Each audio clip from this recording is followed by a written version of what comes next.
Coors was a $350 million corporation with no lawyers, no marketing department, no advertising department, and no accountants. The old man would do the financial planning for the next year on the back of an envelope. Together we stand and divided we fall. And we believe that strong family union is the key to success in business as well as success in life. We're all quite patriotic, and we love our American flag and all that goes with it. Apple pie and motherhood, I guess.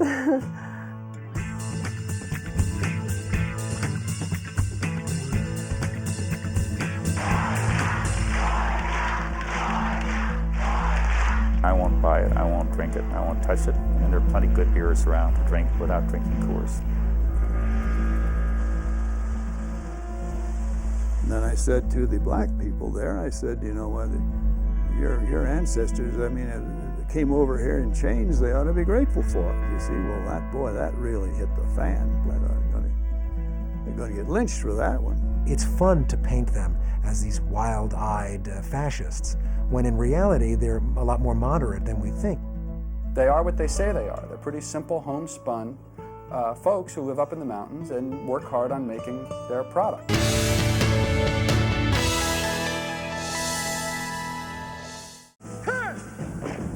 During a surprise inspection of your barracks this afternoon, I found this. I want the soldier who belongs to this beer to step forward. It became the beer of choice of western states and a rare, often smuggled treasure in the East. But though Coors beer has gained national fame, the American family dynasty that created it has remained a mystery. The story of the reclusive Coors is both dramatic and tragic. It began a continent and a century away.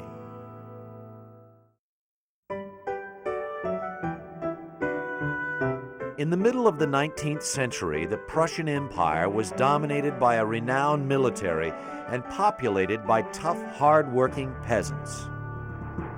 With political unrest spreading over the country and the threat of war looming, Adolf Joseph Hermann Coors, like thousands of others, decided to seek new opportunities in America.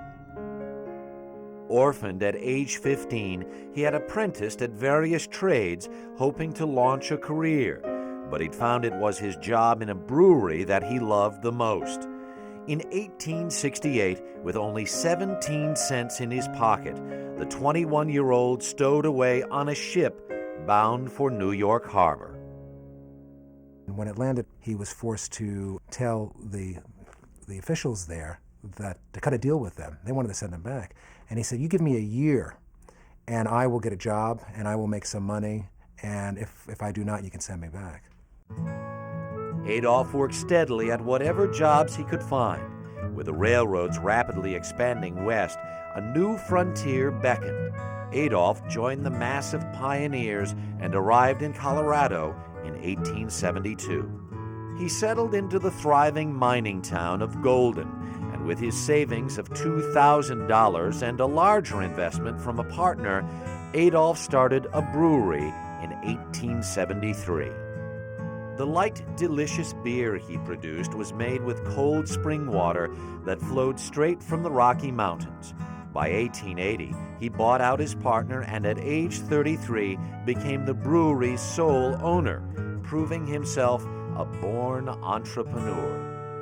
When he fell in love and married Louisa Weber, the daughter of a successful businessman, Adolf felt he'd accomplished all his dreams. He and his wife settled down to raise their 6 children in a rigid lifestyle founded on old-fashioned German traditions. He wasn't affectionate to the degree that he'd ever take you up on his knee, you know, and rock you, anything like that. You spoiled little boys that way, you see. He was a strict authoritarian. He's German, after all. And he believed in hard work and an extraordinary work ethic. He was not ostentatious, just the opposite. And I think he infused his children and they theirs with that ethic. No one absorbed these lessons more than Adolf's oldest son and heir, Adolf Jr.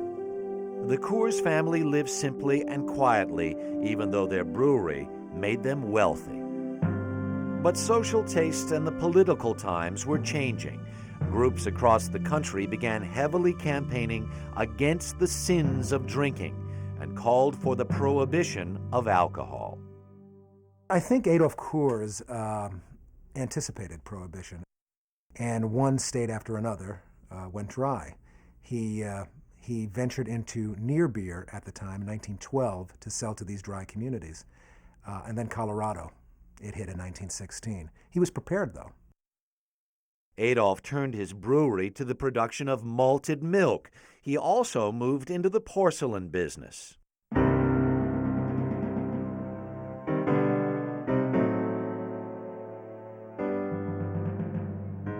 When World War I broke out, Coors became one of the nation's leading suppliers of porcelain. Yet the family still struggled to keep their business going. And though the Coors had become quite prominent in Colorado, with anti-German sentiment running high, Adolf and his family soon felt the sting. People would hurl insults at him and Louisa as they crossed the street to the store. And what he did then was really, really amazing. He decided to put all his effort into the United States. He became an extreme patriot, went overboard at that time. Adolf's fierce patriotism led him to become active in Colorado's civic affairs. He lent his support to conservative causes. He also worked hard to overturn prohibition during the 13 long years of the nation's dry spell. At the same time, he struggled to keep his company afloat. He enlisted Adolf Jr. to help with the business. And, of course, being a German and following German tradition, as he believed in doing, you could not give those three daughters any jobs or ask them to do anything in connection with the brewery. Germans didn't believe in that. Women were not that smart, and they just weren't supposed to be the ones that would do the jobs. So during the 1920s, Adolf Jr. worked hard to keep the family business profitable. The younger Adolf also continued his father's strict traditions on the home front as well. In many ways, he was a clone of my grandfather's. And again, a very, very strict disciplinarian. There was no idle chatter at the dinner table. And you were told, if you don't have something worthwhile saying, don't say it, you see.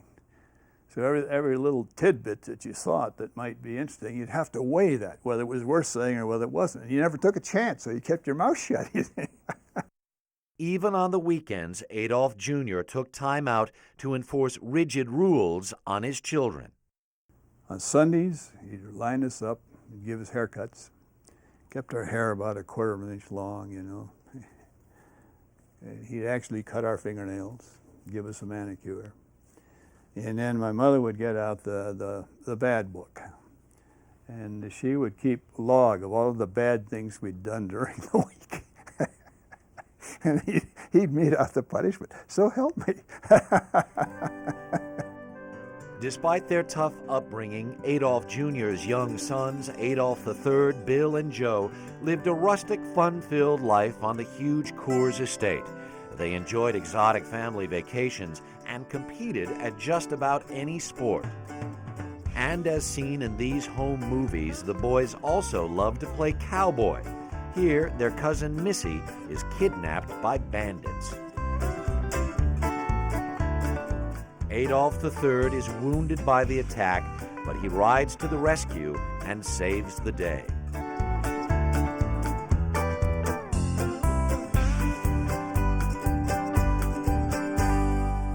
In June of 1929, Adolf Coors and Louisa took a vacation to Virginia Beach to help him recover from a bout of influenza. On June 5th, Adolf Coors was found dead at age 82. Mystery surrounded the patriarch's death. Reports ranged from heart failure to an accidental fall from a high-rise to suicide. I asked Bill Coors about that, and he said to me that he believed that Adolf Coors did indeed commit suicide. Not only had the company suffered tremendously from prohibition, the malted milk and ceramic businesses were not doing all that well. His wife and daughters were driving him nuts. Maybe that was just enough to push him off the edge. There's a lot of speculation he probably committed suicide.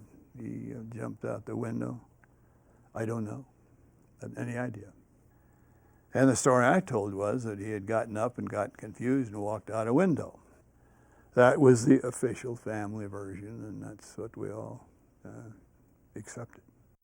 At his death, Adolf Coors left his children $2 million, a fortune in 1929. He also left them a troubled but still surviving business.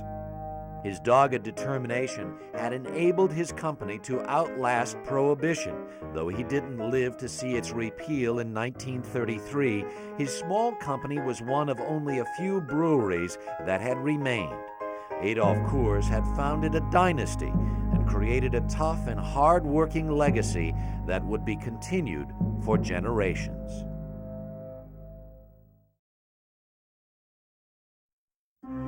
By 1933, the Coors brewery and family was headed by Adolf Coors Jr. Just like his father, he was a shrewd businessman, a backer of conservative causes, and a tough but devoted father. Around the plant, the new boss became known as a friendly and outgoing employer. Adolf Coors Jr. was exceedingly intelligent and was an exceedingly good gentleman. He was the type of fellow that almost everybody liked. He'd poke his head in places where it needn't be, and he stuck his head into a manhole cover to say hello to someone down there, and up came water and hit him in the face, knocked off his hat. And the worker came out, and he was expecting a tongue lashing, and Adolf said, "No, that's all right," and put his hat back on and just walked off. But a shocking event soon jolted the Coors. A kidnapping plot was hatched against Adolf Jr. Aware of the scheme, he offered to allow himself to be taken so the police could catch the suspects. But luckily, that didn't become necessary. The kidnappers were on the way to pick him up and had a flat tire. And the cops stopped to help them fix the tire and caught him.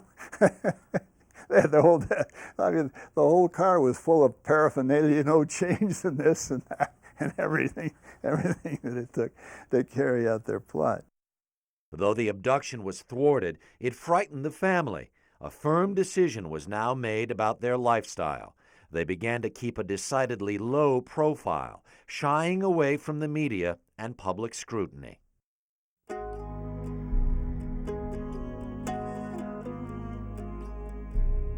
During the Great Depression, Adolf Jr. quietly guided the company while his son Adolf III prepared to join the business. His younger boys, Bill and Joe, went back east to be educated at exclusive prep schools and Ivy League colleges. After graduating with degrees in chemical engineering from Cornell and Princeton, they were expected to return to Golden and join the family business. But their privileged background during such tough economic times was sometimes hard to accept. Jobs were hard to get. My roommate went to work selling sewing machines up and down the street. And here I had a cushy job waiting for me back in Golden. I was very, very uncomfortable about it. Trying to establish a bit of independence, both Bill and later Joe took jobs with DuPont for a time, and both met the young women who would soon join their family. In 1941, Bill married the lovely Geraldine Jackson, and Joe married a fashionable Philadelphia girl, Holly Hansen. I met him in Nantucket at the yacht club, and I just knew right away that was the one one for me. Joe and Holly eventually settled in Golden, and after World War II, Joe joined his older brothers and father at the Coors plant. Coors. It's brewed with pure Rocky Mountain spring water. Ask for it and taste the refreshing difference. The company now put money into an advertising campaign, but their ads were unique. The Coors didn't use spokespeople to sell their product, only beautiful mountain scenes and poetic narration that emphasized the purity of their beer. The first slow drops of melting snow sing out to all that waits below and breaks the silence of the winter sleep. Then down to quench each thirsty leaf, and join in tiny crystal pools. Then off again as rivulets to feed the churning icy streams. Pure Rocky Mountain spring water. And that's what Coors is brewed from. So next time, ask for Coors, America's fine light beer, and taste the difference. With the war years over, the business was beginning to expand, and the family felt confident about the future. But not long afterwards, they faced the first of what would become a series of labor problems at Coors. Well, we had a little 1-week strike, and my father panicked, caved in. And of course, that sent the wrong message. These people are patsies like everybody else. Though the strike was settled, it seemed to signal a time of turbulence for the Coors, and it wasn't long before the family faced the most wrenching tragedy imaginable, one that was a chilling repeat of the past. On the morning of February 9th, 1960, Adolph Coors III left his ranch and headed for work at the Golden plant. The 44-year-old father of 4 was considered the warmest and most charming of the Coors men, an energetic outdoorsman and athlete. To his surprise, he found his normal route blocked. A strange car was stopped ahead of him on the Turkey Creek Bridge. That morning, Adolph III never made it to work. His car was found empty. He had mysteriously disappeared. I was the one who had to tell the family, the children, and they came home from school. And of course, we didn't know the details then. His glasses and cap were found near the creek bed under the bridge. Though police scoured the countryside, he remained missing for 7 months. And those 7 months that he was missing were extremely difficult. You know, we all hoped that he would return and they would find him, but that wasn't going to be the case. Finally, in September of 1960, Adolph III's body was found in a garbage dump. He had been shot twice in the back. A suspect, Joseph Corbett Jr., was arrested and later convicted of the murder. The Coors family was numb with grief. And that really hit our family extremely hard. My dad, being the patriarch of the family, really was, in a sense, if you will, my God. I just really loved him, and it just devastated our family. The old man, Adolph Jr., wrote a eulogy for his son and decreed that at all board meetings his son's chair would be kept empty at the table and that the eulogy would be read at the beginning of every board meeting. And he would say things like, this family will never be the same, this company will never be the same without Ad. That's what they called him. Adolph's death served to lead the family even further away from outsiders. The already insulated Coors became obsessed with privacy and security. Now the family instituted measures to make sure a tragedy like this would never happen again. They were scrupulous in their hiring practices. They began giving polygraph tests and sworn loyalty oaths to prospective employees, a practice that few questioned at the time. A veil of secrecy dropped around the family and the business. I know my father felt that the less exposure we had to the public as a family, the greater would be our security. In other words, obscurity was the best security. And so that's the way we operated. With Adolph III now dead, Bill and Joe jointly were being groomed to inherit the empire. Bill, outgoing and open like Ad had been, was regarded as a rising genius in the brewing industry. Joe, cooler and more stern than older brother Bill, was seen as the financial and administrative whiz. Both immersed themselves in work, so much so that it affected Bill's marriage. With Bill constantly at the office, he rarely saw his daughters, who were left mainly in his wife's care. She developed a problem with alcohol. In 1962, the couple divorced. Though the pressure of business took its toll, neither brother showed it outwardly, least of all Joe. He is a man to keep things inside. He didn't really share a lot of those concerns, but wanted to forget the business when he came home, although we did talk a lot, especially about politics, because he was very interested in that. Joe had inherited his father and grandfather's taste for conservative politics, but he was far more vocal about his views than any Coors had ever been. In 1966, Joe Coors decided to run for the Board of Regents at the University of Colorado, something unheard of for a Coors. No family member had ever run for office or subjected themselves to the scrutiny of a campaign. He made a decision that he didn't like the way this country was going, and made a decision that he had to get involved politically to help turn things around. Joe won the election. It was the height of the 60s. Social revolution was in the air, and Joe Coors' outspoken political views were about to pull the family back into the public spotlight and into a hotbed of controversy that would remain with them always.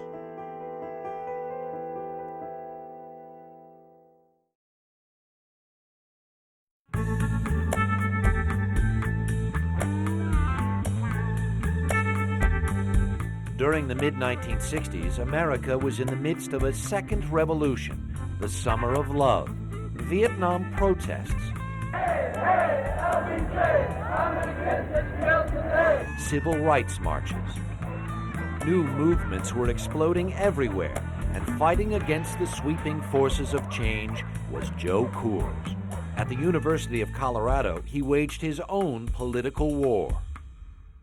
And he spent a lot of time hounding professors who were against the Vietnam War, who spoke out on issues in a progressive way and differed with his politics. Everybody here is a member of SDS or voting delegate has still got a card. Joe spearheaded a movement to force the liberal Students for a Democratic Society off the CU campus. Big fat nothing, what they stand for. He gained a reputation as a fiery arch-conservative, and his well-publicized views made him a leader of the small but growing right-wing backlash. I thought he was wonderful. Everything he believed in, I believed in. He started a number of things in Washington, as you know, and I went right along with that. Found it was very refreshing. I just felt he was a pioneer. I just felt he was on a new frontier, and a number of people thought the same. And I really think it's because of him that we have a conservative movement. Joe's strong conservative views also made their mark on his quiet home life. Though far from the protest and social upheavals, private uprisings were happening within the Coors family. Contrary to a long-standing family rule, Joe's son, Joe Jr., married his college sweetheart, Gail Fambro, before graduation. Joe Sr. considered this action outrageous. Because of this defiance, he cut his son off financially and barred him from working in the family business. I couldn't figure out why my private life had a lot to do with my business life, but I think for him it was the business would come first, and perhaps family second, if we were going to succeed in the business. Another one of Joe's sons also brought trauma to the family. Joe's second son, Grover, had a decidedly independent streak. While at Stanford University, he became a hippie. To his father's dismay, he joined a rock band, experimented with drugs, protested the war, and personally denounced the draft. The rigid and proud Coors family legacy seemed to have a negative effect on him. I think it's very difficult when you grow up with a prominent name, because you lose your own identity, particularly as a youngster. It was very hard for me. I didn't think I measured up, and I think that prompted in me a period of rebellion. Joe Jr. went to work as a stockbroker and made a successful career elsewhere. Over time, both he and Grover's rebellions were forgiven, and they were welcomed back into the fold. By the decade's end, the family and the business seemed stable and secure. Though Coors beer was only sold in 10 western states, their business had grown an astounding 1,500% in 20 years. Coors was a $350 million corporation with no lawyers, no marketing department, no advertising department, and no accountants. The old man would do the financial planning for the next year on the back of an envelope. And they were running this $350 million business like you would run a corner store. Their amazing success would soon pressure the Coors to move beyond the strict confines of being just a quaint family business. With the death of Adolf Jr. in 1970, the reins were passed to Bill and Joe. They maintained the tradition of making a high-quality product. Their beer remained the only one to be non-pasteurized, not heated, and was proudly shipped cold inside aluminum cans. Coors was one of the first companies to use the can for beverages. Their beer earned a cult following. Devoted drinkers included President Ford and Henry Kissinger. But criticisms of the way the brothers ran the plant marred their success. Their hiring practices were coming under fire, chiefly their polygraph tests. Many now said the questions were becoming too personal. When I went to work at Coors at the age of 19, forced me to take a lie detector test, asked me deep personal questions about my sex life, asked me things like, what's your political belief, your religious belief. The Coors also began to take heat for other issues. Many critics inside the plant and out claimed the Coors discriminated against women, blacks, and homosexuals. I think that's a little bit strong. I think these people just didn't know any better. They're pretty simple, homespun folks who live up in the mountains and work hard on making their product. But it wasn't their product that caused controversy. It was Joe Coors' personal right-wing activism. He and his family helped found some very powerful conservative organizations. The elder Coors were responsible for starting the Heritage Foundation, for the initial startup money, for helping to purchase the building that they eventually moved into, for starting up the Free Congress Foundation, a very far right-wing organization, even more to the right than the Heritage Foundation, and many other groups with far-right agendas and even anti-democratic and totalitarian agendas. In 1974, when Joe was nominated by President Nixon to the board of the Corporation for Public Broadcasting, controversy erupted. Many feared Joe would foist his own views onto the public airwaves.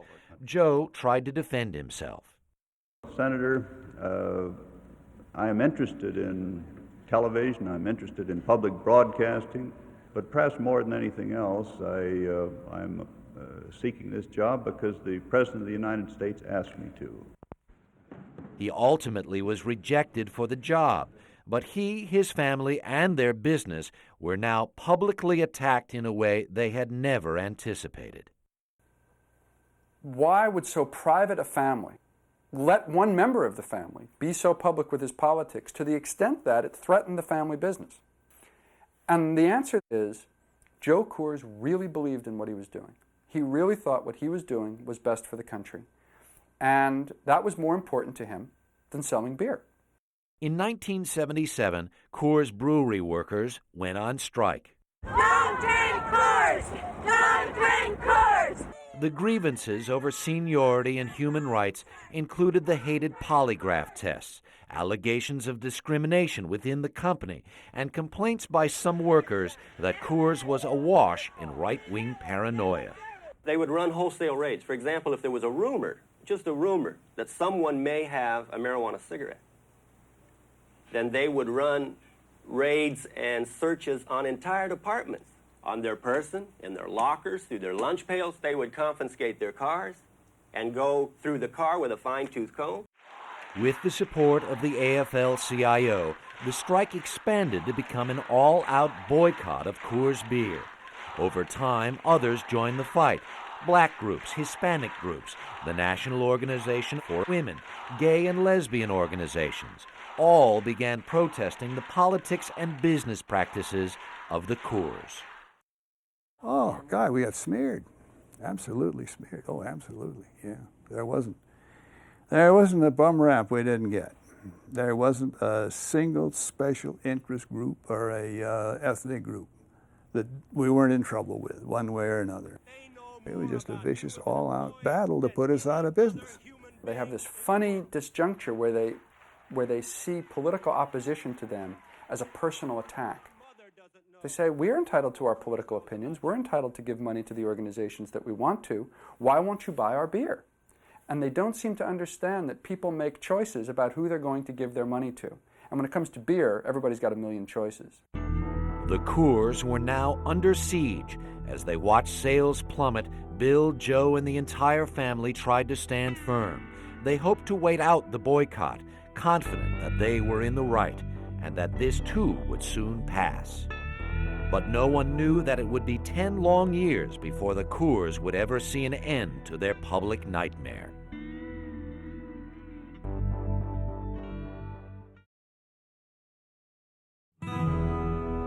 By 1982, the Coors were sitting atop a faltering empire. Their proud family business was in trouble. Once the nation's number 4 brewer, Coors had slipped to number 6. Meanwhile, Joe's interests were divided between business and politics. He was now a member of President Ronald Reagan's kitchen cabinet. As a discreet policy advisor, Joe pushed for the conservative agenda, which brought more criticism to the family name. And the boycott raged on. The Coors boycott became a wonderful organizing tool to bring labor, women, blacks, gays, Hispanics, the whole disenfranchised left who was feeling left out of the whole Reagan revolution and the country's alarming swing to the right. That Coors logo became an organizing tool. You could attach to that logo everything you hate about the direction the country is taking. Coors did fight back. They filed an antitrust lawsuit against some of the protesters, claiming it was an illegal attempt to drive them out of business. You know, they sued me, they sued regional director for the AFL-CIO, Dave Sickler. I was a theater janitor at the time. There's one of the world's biggest breweries jumping on a theater janitor and charging me with conspiracy to put them out of business. But Coors lost its suit, and Bill began to face his share of personal problems. Tragedy struck when Bill's ex-wife Geraldine died in 1982, reportedly a result of her longtime battle with alcoholism. Another devastating loss occurred in 1983. Bill's oldest daughter, Geraldine, known as Missy, died. The 40-year-old mother of 2 plunged naked to her death from her high-rise Manhattan apartment. It was ruled a suicide. All 3 of my daughters, have had emotional problems, and have had a lot of therapy. And I thought she was probably the most secure of them all, but I was wrong. The following year, Bill unwittingly found himself at the center of his own political controversy. Though he had always separated himself from his brother Joe's views, 2 remarks he made at a 1984 dinner for local businessmen damaged him greatly. In front of a largely black and Hispanic audience, he tried to explain why he felt every American should be grateful that they lived in this country. I said, however you got to this country, your ancestors, makes no difference. And of course, most Hispanics, there's a very, very disparaging term, is wetback. Somebody got wet coming across the Rio Grande. I told my grandfather's a wetback. He came across the Atlantic Ocean. There's no difference. But Bill wasn't finished. It was his statement to the African Americans in the audience that made headlines. And then I said to the black people there, I said, your ancestors, came over here in chains. They ought to be grateful for it. You see, well, that really hit the fan. Believe me, I tell you, I thought they're going to get lynched for that one. That's out of his own mouth. That's not my point of view or some other points of view. That's Bill Coors' point of view. And people responded to that appropriately. They said, to hell with you. You're a racist. If you go over to the, say, dark Africa, in the primitive areas of Africa, I mean, and see the way people live over there. I mean, it's not an Eden by any stretch. There's no paradise over there by any stretch of the imagination. Bill and the family were stung by the outcry over his remarks.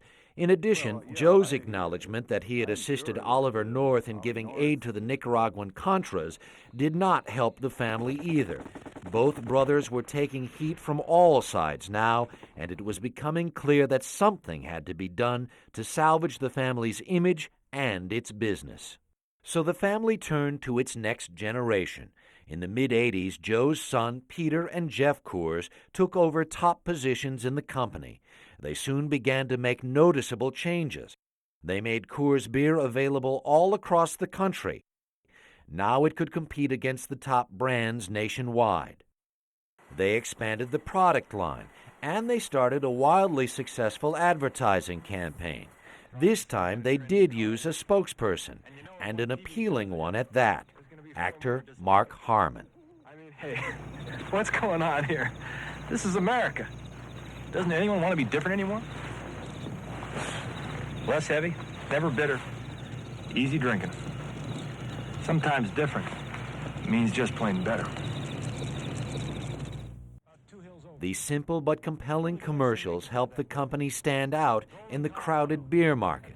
Peter and Jeff also phased out the company's controversial security practices and reached out to various minority groups with generous contributions and community-based social programs. Peter also turned his attention to ending the 10-year boycott. After a series of meetings with the AFL-CIO, in which the company made several concessions, the boycott was officially ended in August 1987. But its effect would linger. I won't buy it, I won't drink it, I won't touch it. And there are plenty of good beers around to drink without drinking Coors. There will be people who will never drink Coors beer. They will never get back the Hispanic market the way they once had it. They will never get the gay market the way they may have once had it. There will be generations of people who will refuse to use Coors beer. The Coors were seemingly back on track. Sales were rising, and a new era was dawning for the business. But at home, another shocking event happened. Joe Sr. made a decision which would stun his family and change their lives forever. In the summer of 1987, 70-year-old Joe Coors decided to change his life. That change, however, did not include his wife. To the astonishment of everyone who knew the family, Joe ended his 47-year marriage.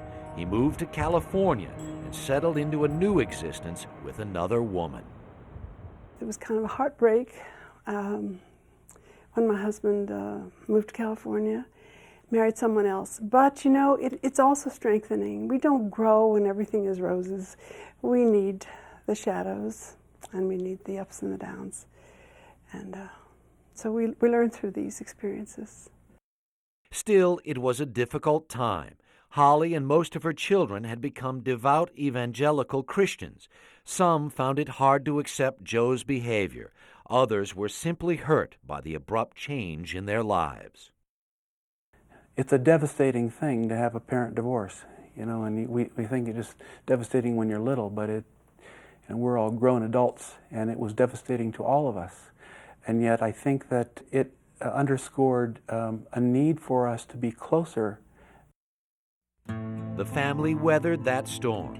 Joe decided to officially retire from Coors, and Holly began a new life for herself. After years of political work, both with and without Joe, she was appointed the roving ambassador of the Americas by President Reagan. With offices in Washington and Denver, she traveled the world on goodwill tours. By 1990, the family and the business were thriving. Coors had become the #3 brewer in the nation. Their expanding product line raked in almost $1.5 billion in sales. No longer a small regional firm, Coors became a major corporate name. And the once solidly male-run company broke new ground. A female Coors, Joe Jr.'s daughter, Holly, took a position at the plant. I'm real proud to have my oldest daughter as part of the family business now. She's the first female to have a full-time assignment in any of the Coors companies. So she's a bit of a pioneer. The most surprising change in Coors' modern era was the new policy it initiated in 1995. The board voted unanimously to extend full domestic partner benefits to its gay and lesbian employees, making Coors one of the first U.S. companies to do so. Though it provoked the wrath of some conservatives and may even have conflicted with the family's personal beliefs, it was a major step forward from the company's troubled past. For the Coorses to do that is a sea change. It's a 180-degree swing. I mean, these are people who used to say gays are an abomination in the sight of God, and in their hearts probably still believe that. I, for one, think it's not really important what somebody thinks in their heart, it's what they do. What the Coors did was take their old world style and traditions and slowly adapt them to modern times. It sponsored sports teams, built a stadium, and openly courted the minority marketplace. Rocky Mountain fever coming over me. Got that frost brewed voodoo coming my way. Rocky Mountain fever. Is that for me? Oh, yeah. But only if that's for me. Despite building a billion-dollar business from one dedicated immigrant's hard-earned dream, the Coors retained their rugged individualism and small-town style, and they never abandoned their founder's ideals, the ones that he nurtured in the foothills of the Rocky Mountains. It's very unusual for a family after 4 generations, now 5 generations, to not be at one another's throats. You don't have to look very far to see prominent American families that are constantly in lawsuits with one another, and you won't see that in our family. We love life, we love travel. I particularly love travel. We believe so strongly in being grateful for the opportunities we have here. I believe there is a Coors legacy. It's marked by a tremendous work ethic, by individuals who have given their lives over to the future survival and prosperity of this brewery. I think Coors will stand the test of time. I think they will be seen as powerful contributors to legitimatizing and giving respectability to extreme right ideas in the United States. Even their detractors say you pretty much, what you see is what you get with Bill or Joe Coors or Peter Coors. You may not agree with them, you may not like what they're doing, but you don't hear that they're doing one thing and saying another. If we had to do it over with, we would have been polishing the image apple way back when. I think it would have made the path easier for us. But there again, if the path was easier, maybe we wouldn't have traveled it, you see. Sometimes it's the tougher the path, the better you go.